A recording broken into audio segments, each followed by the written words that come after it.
Well, thank you very much. I couldn't hope for a better introduction. And thank you, Philip. Thank you, Ray, for organising this. And thank you, all of you, for giving up a sunny Saturday afternoon, I think the first we've had in a few weeks, to come and listen to me. Can I ask, before I start, how many of you watch GB News or Talk TV, Talk Radio? All of you. OK, brilliant. That means you know me reasonably well, probably. Now, what I'd like to talk to you about a bit is the mechanism by which this country got into the trouble it's in, what got us here. And I think it's very important to understand the problems, because unless we really understand how we got here, it's terribly difficult to unpick and find our way back to what I think might be a safe position for the United Kingdom. And you would have heard it said, and I'm sure many of you think of yourselves as centre-right. You would have heard the debate being between the left and the right-hand side of politics. How many of you buy that? How many of you think, actually, this is all about the left versus the right? Good. That makes my job much easier, because it isn't. What we've got going on, there are basically two forces that have got a grip of Western civilization more broadly, but obviously, as far as we're concerned, the United Kingdom. Now, we say that we live in a liberal democracy. You've heard that said many, many times, and it rolls off people's tongues with the greatest of ease, and they say it as if it's a massive virtue. And of course, it is virtuous if you live in a liberal, balanced democracy. But liberalism, in its fundamental essence, is the championing of the individual's right. Correct? Democracy, in its fundamental essence, is the championing of the majority's interest. That's what it is. It's the majority that rules in a democracy. Liberalism and democracy, in a liberal democracy, are in constant tension with each other. And it should produce a healthy result. And indeed, when we first embarked on our liberal democracy, perhaps we can trace its roots back to the emancipation of women, and the full emancipation of women in 1928, when they were put on a completely level pegging with men. And liberalism was a force for good. The discrimination that was used in order to emancipate women, progressively discriminate to ensure that they got a fair shake of the dice when they were applying for jobs. Once they got jobs, the gender wage gap, all of that was good. But liberalism has gone slightly mad. And democracy has been set aside in the pursuit of liberalism. And what started with good intentions is now ending up in an extreme form of anti-democratic, anti-free speech, enforcement of rights, over and above, and if necessary, to the detriment of the majority. And the way it works is a bit like this. And I'm going to talk about the archdevil in a second, a chap called Tony Blair. But the way it works, the way, I don't know why that makes you laugh, actually. I mean, he's a terrible, terrible man, Tony Blair. But he started the extreme form of liberalism, I think. And one of the reasons the New Culture Forum exists is for the same reason, by bringing into domestic British law the European Convention of Human Rights, embodying it in the Human Rights Act, and adopting it into British law. And the Human Rights Act basically does away with hundreds of years of incremental progress that the United Kingdom had made in the establishing of what it means to be a British citizen and the rights, the human rights that you get afforded as a British citizen. It set that aside. It codified the way that we need to think about human rights. And it effectively made all people across the globe equal. Even those who are not British citizens are essentially equal when they come to the United Kingdom as a result of the Human Rights Act, the embodiment of the European Convention in our domestic law. And some people may think, well, that's perfectly reasonable. Of course, they should be afforded equal rights? Why shouldn't you, if you're a Pakistani or an Indian or from North Africa or whatever, get the same rights when you come to the UK as a British citizen? Well, it's essential that you don't, actually, because if you do get the same rights as a British citizen, it nullifies the point of being a British citizen. And then it's only a hop and a skip before it nullifies the existence of the United Kingdom. And you might think that's a massive hop and a skip, but it isn't. That's the way it goes. And this liberalism has fed on itself, and it's reinforced itself, and it's found its way into every nook and cranny of our existence now. And anyone who's worked in any organization, whether it's a regulated business, an institutional establishment, government agency, armed forces, NHS, whatever it is, you would have all come across the concept, and you would have heard me speak about it non-stop on Talk and GB News, of diversity, equity, and inclusion, which is the protective blanket that we give those that we perceive to be at a disadvantage in our society, a protective blanket we give them in order to protect them, allow them to practice their way of life, if it's different from ours, and indeed to celebrate their way of life.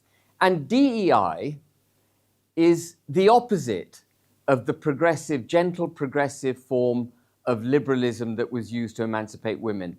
DEI is actually now become the institutionalizing of racism in the United Kingdom, because it has effectively been applied.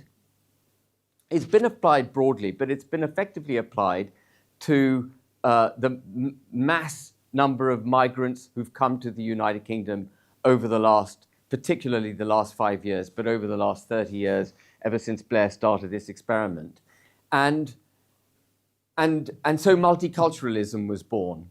And multiculturalism isn't lots of cultures coming together, intermarrying, producing progeny that have values from both sets of cultures, creating perhaps a new homogenous culture going forward. Multiculturalism, because of DEI and the mass immigration that we've practiced, manifests itself in what I call cultural silos. So if you go to Leeds, you will find ethnically Pakistani communities, ostensibly British, but ethnically Pakistani, ostensibly British Indian communities, and so on and so forth. And you might recall, and it could happen again as a result of what's going on between Pakistan and India, but this was on the back of a cricket match a year ago when the Pakistani ethnicity Brits in Leeds kicked off against the Indian British community in Leeds. And that was over a cricket match in which England wasn't even playing. And that attests to the breakdown of the United Kingdom. In order to be a society, in order to be a nation state, it is a prerequisite that you have a homogeneous culture. In fact, if you look up the definition of a society, it says a common culture. And what we've done through multiculturalism, mass immigration, the protective blanket we've put around people coming to this country, is actually create division in our society. So diversity, equity, and inclusion is actually division, inequality, and exclusion.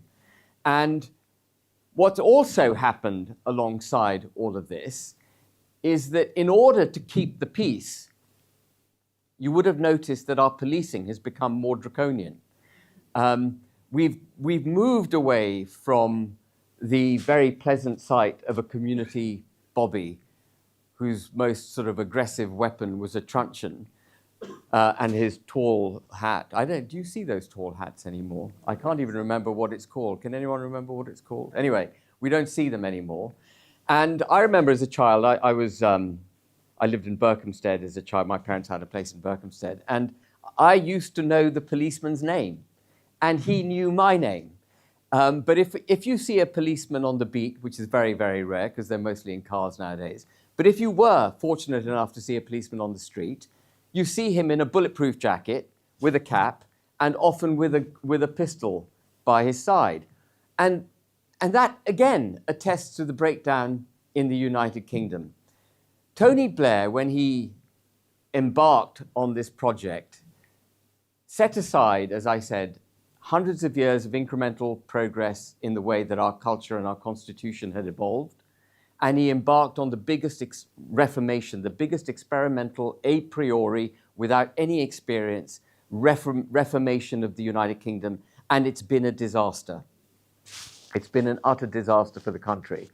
And I haven't even touched on the economic impact of what he did, because of course, as we all know, if you import lots of unskilled people to the United Kingdom, you put a protective blanket around them, you promote them into jobs, but you don't promote those who are meritocratically deserving of those jobs, you will hollow out the economy of the United Kingdom. You will create big burdens on our country. You will create security risks. You may have seen the other day, not so recently, a few months ago, the RAF only wishing to employ, did you see that? Only wishing to employ fighter pilots from ethnic minorities. GCHQ putting out a similar ad for interns only to come from ethnic minorities. I mean, how is it that that is even allowed? That is racism. And I think I mentioned that that is basically racism, but the racism is being practiced against you folk. It's being practiced against the majority. And that's what I mean about liberalism having gone mad. It's liberalism on steroids. And of course, if you, the majority, wish to speak about it, it's dangerous for the experimental project that Tony Blair kicked off. Because if you were heard, God forbid, you might require that some of these people who live in this country have that protective blanket removed. And in order to prevent you from having that protective, preventing you from being able to remove that protective blanket through your questioning of it, they shut you down. So we now have stuff like non-crime hate incidents, of which you may be familiar. Have you heard about these? Alison Pearson of The Telegraph was famously accosted by the police on her doorstep because of a tweet she'd made and then a tweet she had deleted. The other impact of this extreme form of liberalism that we have in this country is a two-tier criminal justice system. It's not a two-tier policing. I often hear people say we've got two-tier policing. No, we've got two-tier criminal justice, all the way from arrest to charging, to being heard, and even in sentencing of people, ethnicity is now coming into the equation. And we all know from our childhood, and if we've forgotten, all we have to do is look at the Old Bailey and look at the lady above the Old Bailey, that justice should be blind. That's the whole point. It should be dispensed indiscriminately. Because if you start discriminating in the people that you decide to incarcerate, you don't have a justice system. It's an unjust system. So on the back of liberalism, we have set aside the interests of the majority, we've introduced racism, we've shut down free speech, and we've broken our criminal justice system. And it can all be traced back to the Human Rights Act and the experiment kicked off by Tony Blair. The other thing that he did, because he doesn't like democracy, he really hates democracy, he introduced the first step away from our politicians being able. There are three things that our politicians can do, our elected representatives. They make laws and regulations. They apply fiscal policy. They make your taxes up. And they used to be able to influence monetary policy. These were the three levers of power. The first lever was taken away by Tony Blair when he created the Independent Bank of England. And you will heard, if you're old enough to remember, you would have heard it said that he didn't want political meddling in the monetary policy of this country. Do you remember that? But what is political meddling? That's democracy functioning. It may be messy, but that's what democracy is. And now we've got Rachel Reeves, her government, Starmer's government, about to pass a law which states that the Chancellor of the Exchequer cannot pass a budget unless the Office of Budget Responsibility passes it as well. So you will have another unelected bureaucratic black box determining the second leg of what our elected representatives have been elected to do, which is determine fiscal policy. So monetary policy in Andrew Bailey's lap, and fiscal policy, I can't even remember the name of the head of the OBR. Anyone know the head of the... Well, he's going to be one of the most important people in this country when this law is passed, because nothing will be able to be done without his blessing. And then the third leg of what our politicians can do, create regulations and laws, well, that's been steadily hijacked since, again, 1998, through the progressively handing over of powers to domestic quangos, such as the OBR, the Ofcom, the Electoral Commission, and so on and so forth. And also, as we all, I imagine everyone in this room is a Brexiteer. Anyone here not a Brexiteer? That's a relief. And the handing over of powers to supranational institutions. The EU is the best example. Starmer is still a Europhile, and I'm going to come back to what Starmer's up to. But the handing over of power to supranational institutions is perhaps the biggest assault on our democracy. Everything else can be adjusted domestically. We can reverse what they've done. But this handing over of power to the UN, the WHO over pandemic management, the IMF over... You know, the IMF has the temerity to tell us how to run our economy. Who the hell are the bloody IMF? And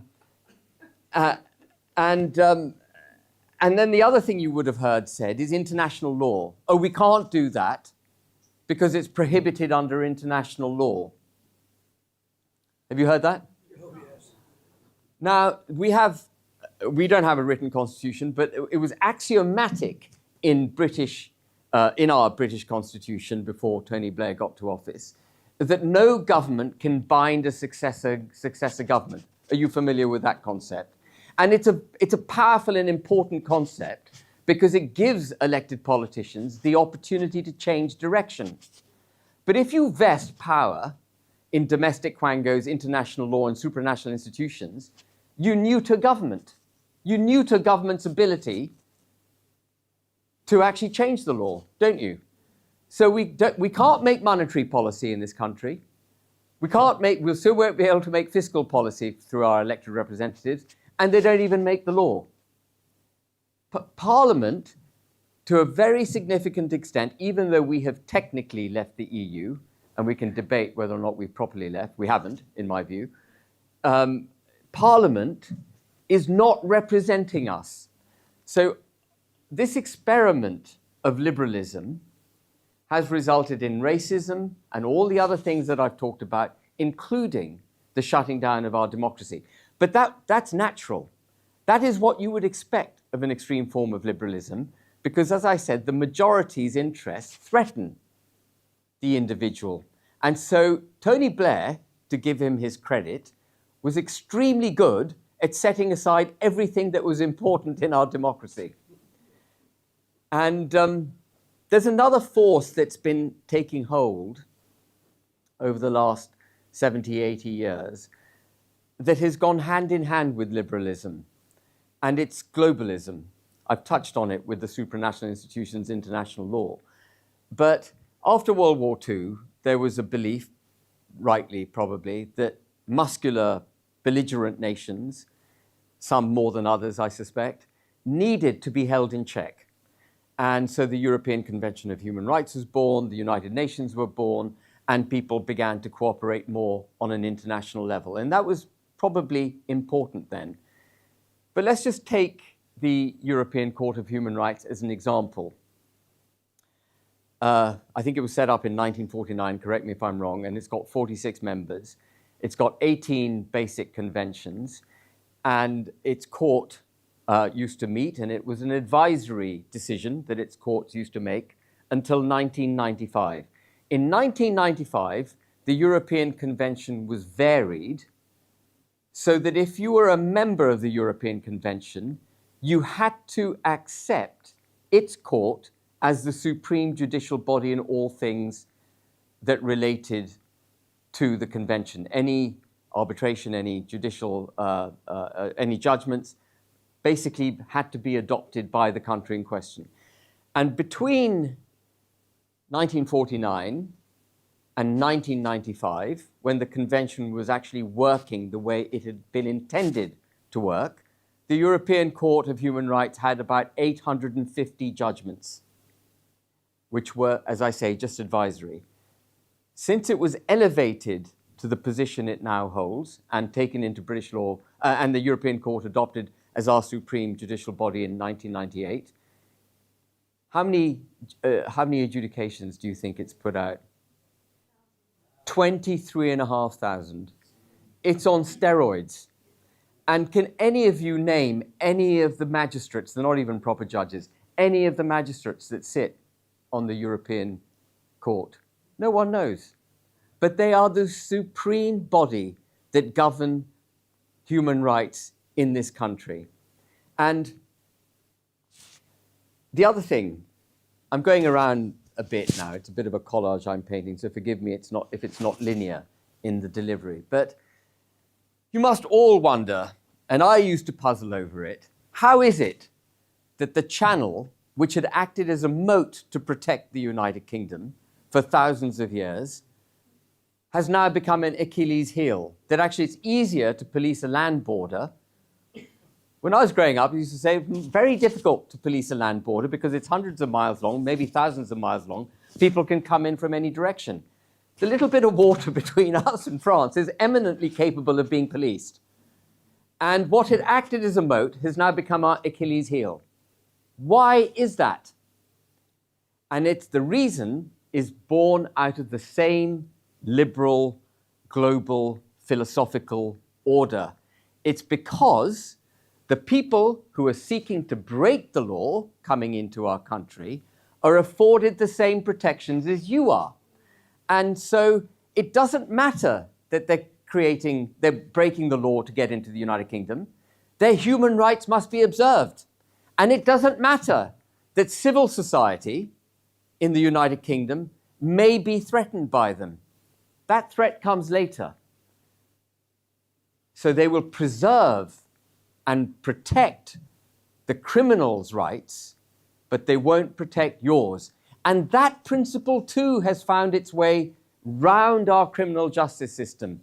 So you will often see criminals getting the benefit of the doubt and the victim having to justify their position. How do you think it was that we allowed the gang raping of underage girls in the United Kingdom on a wholesale basis? How did that happen? It happened because we had mass migration coupled with positive discrimination in favor of those who came to this country, a tolerance and a celebration of their cultures to the detriment of our own culture, a broken criminal justice system which protects the criminal, not the victim. And we have in the process, we've set aside sanity in this country. And so,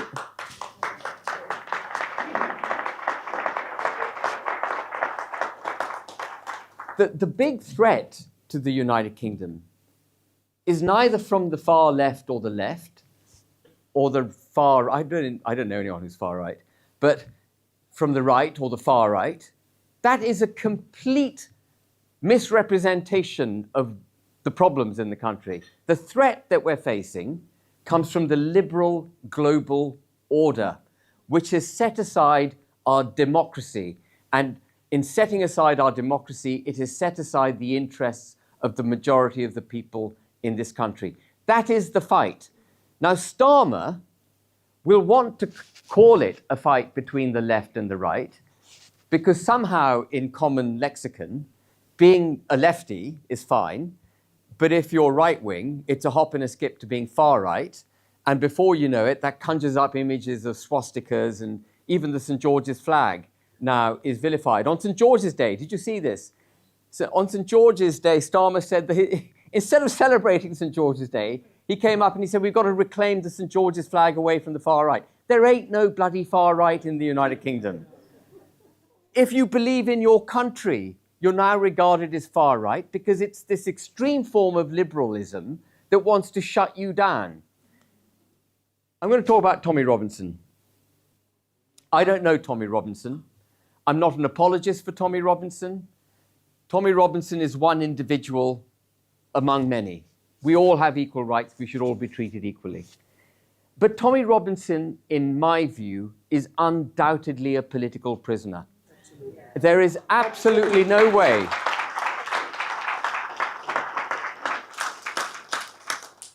Tommy Robinson is a victim of everything that I've just gone through. And you probably know the case, but I was having to explain it to my erstwhile leader, Nigel Farage, who doesn't seem to get it, that Tommy Robinson, yes, he was in contempt of court, correct, but it was a contempt in a civil action. And the remedies available in a civil action basically involve a rap on the knuckles and fines and an escalation of that sort. What you don't typically get in a civil action is the Attorney General deciding that the contempt of court is of a matter of public interest, which is what the Attorney General has to decide before he gets involved. Remember, the Attorney General is a political appointment. He's a Labour Party appointment, a guy called Lord Hermer. Who knows anything about Lord Hermer? Yeah, he's a first class, isn't he? And he wanted to vary the Legacy Act that the Conservatives brought in, which in itself was terrible. The Legacy Act was meant to put a line under bringing criminal prosecutions for terrorism and other activity in Northern Ireland during the Troubles. He wanted to vary that act so that Gerry Adams and others could make a claim for compensation against the British government. That's the Attorney General of the United Kingdom of Great Britain and Northern Ireland.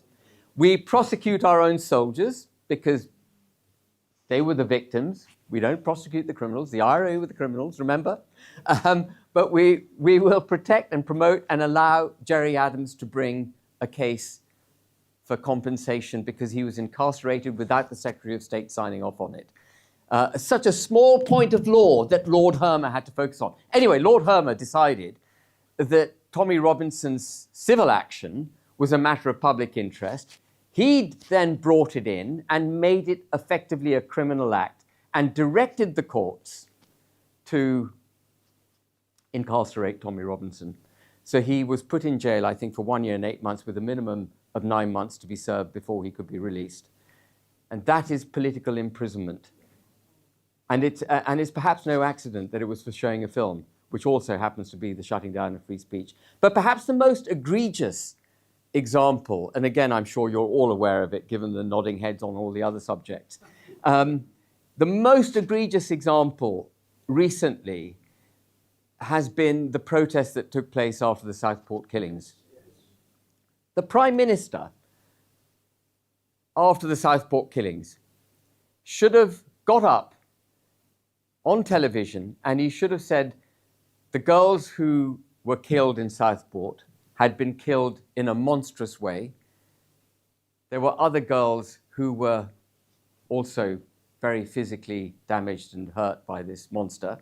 The monster is a second-generation Rwandan. We've got it wrong in this country. Our policy of mass immigration hasn't worked. Multiculturalism and the protection of those we brought here and their promotion and celebrations hasn't worked. And I, as Prime Minister, am going to put that right. And from this moment forward, the British people will feel the protective arm of the British state around their shoulder. Do you think there would have been any riots or any protests if he'd got up and told the bloody truth? And if he'd just said what I've said? Everyone would have been relieved. But he didn't. He got up and he said, the perpetrator is a Welshman. Now, by no stretch is Axel Rudikabana a Welshman. When you say someone's a Welshman, you conjure up the image of a middle-aged man in a field with a load of sheep. The sheep may be in danger, but he poses no danger to anyone else. And that's how far we've fallen. And the reason I tell that story, one of the reasons I'm telling that story, is he got up on television, instead of making the speech that he should have made and that I would have wanted him to make, we would have wanted him to make, he said all those protesting are far right. Actually, there were probably white working class people who voted typically Labour, who would have wanted Labour to represent their interests. But he classified them all as far right, and a bit like Lord Hermer did with Tommy Robinson, he directed the criminal justice system to arrest them, remand them, charge them, and then incarcerate them. He directed them. There was no question. And the Home Office came out, even before the trials had taken place, and it said, we have arrested so many thousands have been, over 1,000 arrested in a matter of days. We have arrested so many criminals, they said. They were found guilty before the judicial process, which is another symptom of globalism. It's an infection of European law where you're assumed to be guilty if you're charged, and you have to prove yourself to be innocent. The presumption of innocence ahead of being found guilty was a quaint British thing. The European model is the opposite, and we're now infected by the European model. So Starmer is part of that liberal global order. Starmer, moving on now slightly, Starmer, again, you probably heard me say this on Talk and GB News. Starmer he was in Montreal at a conference in September 2023, and he didn't know the camera was on him. And he said to someone that if I am ever made Prime Minister, I will align the United Kingdom so closely with the European Union from a regulatory and in all other ways that people won't even be able to tell the difference of whether we're a member or not. Are you aware of that? Yeah. On the 19th of May, Starmer is going to Brussels for a summit in which he says he's going to reset the relationship between the United Kingdom and the European Union. What he's going to do, ladies and gentlemen, is make the United Kingdom take the knee to the European Union. He will argue that we need a common defense of Europe because NATO is weakened by Trump wishing to withdraw from NATO, that we all need to come forward. And in that false aim, he is going to say that we will be joining forces with our European friends and partners, and we're going to join the European Defence Union. We will join permanent structured cooperation, which is their form of NATO, but worse. And we will work with our European friends and partners. That's what they always say, friends and partners. We'll work with our European friends and partners to establish an interoperable military across Europe for the defense of Europe. What he's actually saying is that he is going to hand over control of the British military and our foreign policy to Brussels. If you join permanent structured cooperation, you can look it up, it's a rule that you cannot challenge EU foreign policy. It's a fundamental component of it. So we will have to do whatever the European Union wants. And permanent structured cooperation isn't like NATO, which is another post-World War II construct that worked so well for so many years. It's not like NATO where you have independent member states coming together as independent sovereign entities deciding to work together for the common good. It is European armed forces under the direction of Brussels, which is another unelected bunch of people. That is what Starmer's going to do. He's going to say that I'm so grateful to the Europeans. This is precisely what he's going to say, by the way. He's going to say, I'm so grateful to the Europeans for allowing us into their military, European Defence Union. that I think it's only fair that we give them more access to our fishing waters. They've been demanding it, and we're going to hand it over.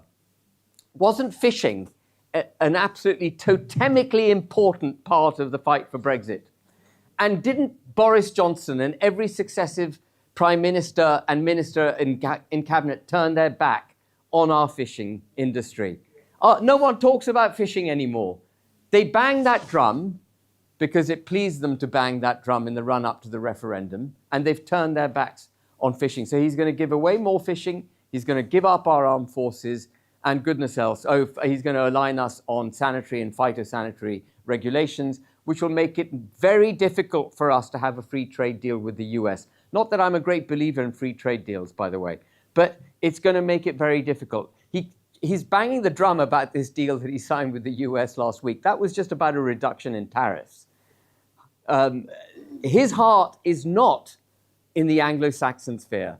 Starmer's heart is in the European Union, and he wants to take us back in all respects. And I, therefore, cannot conclude anything other than the fact that Starmer is anti-British. His entire political, philosophical framework is anti-British.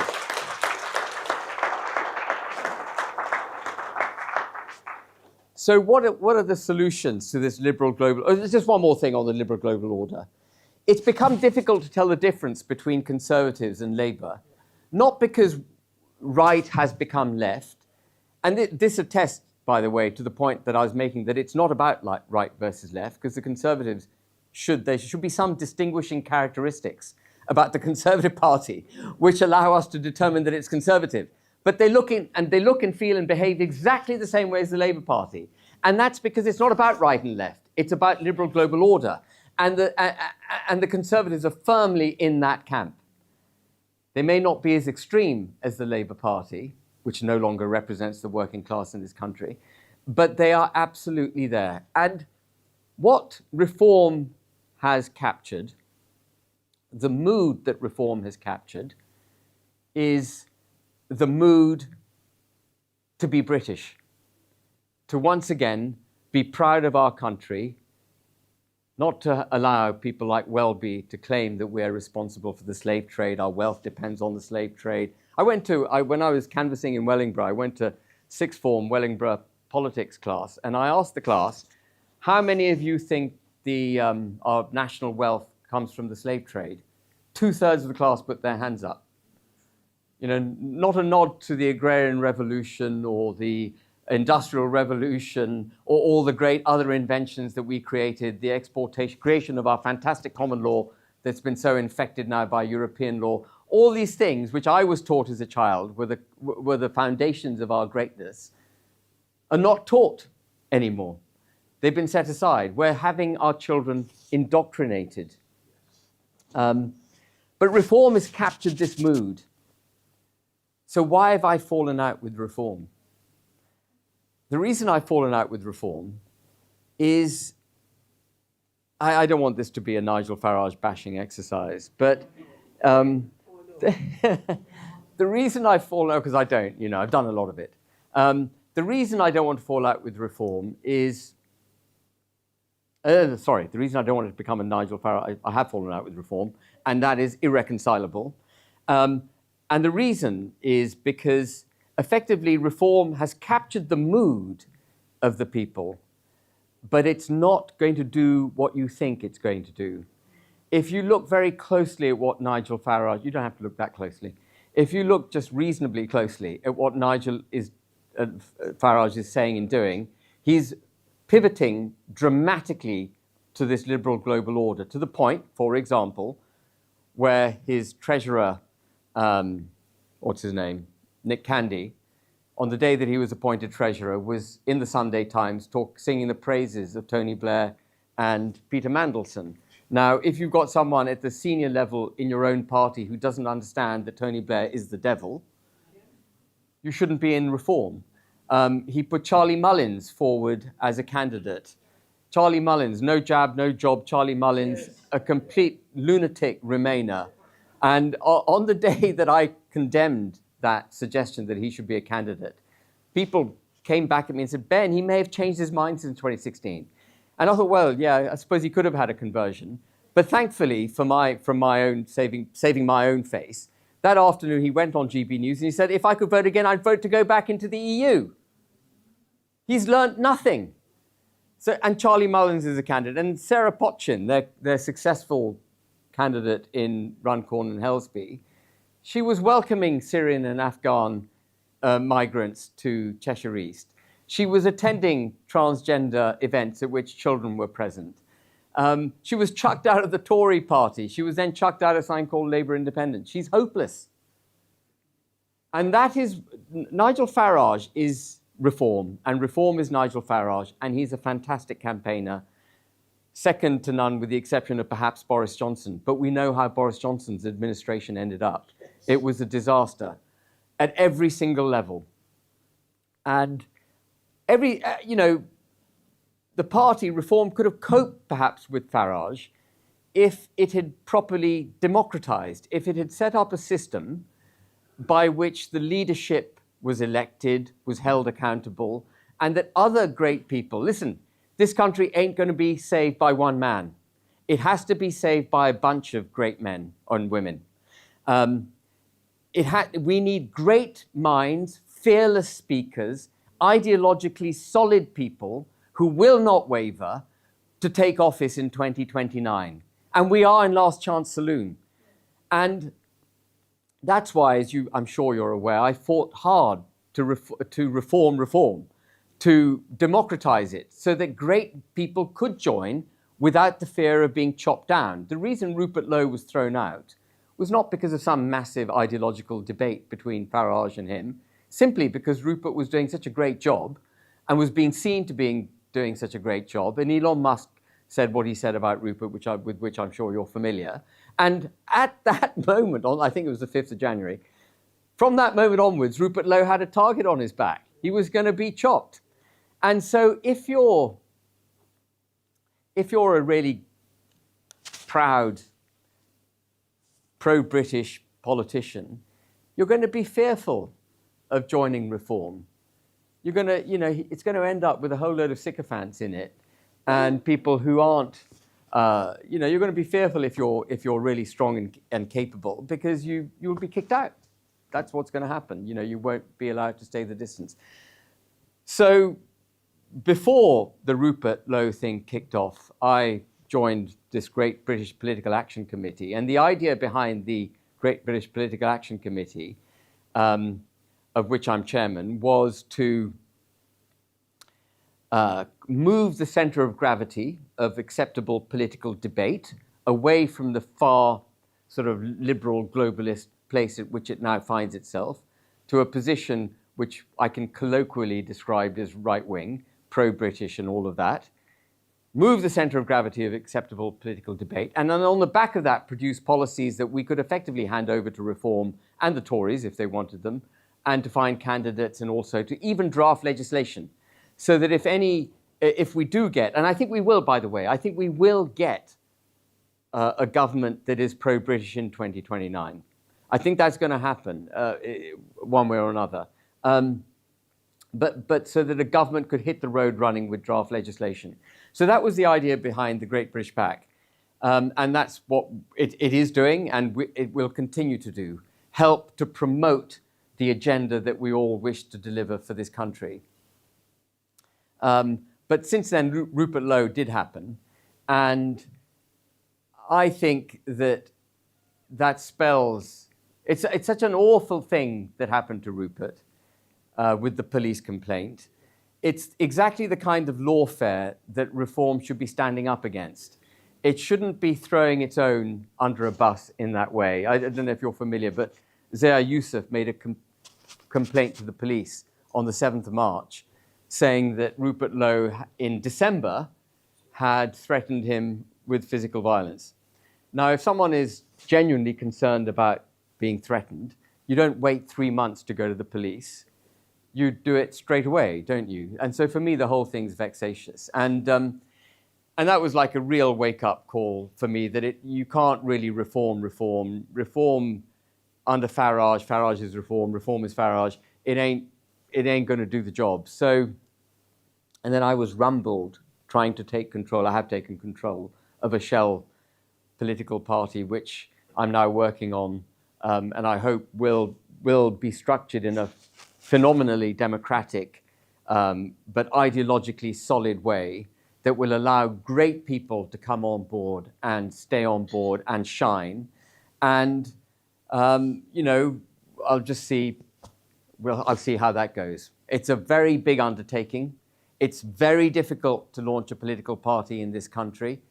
To get into the British electorate psyche takes ages, but I think the British people are calling out for it.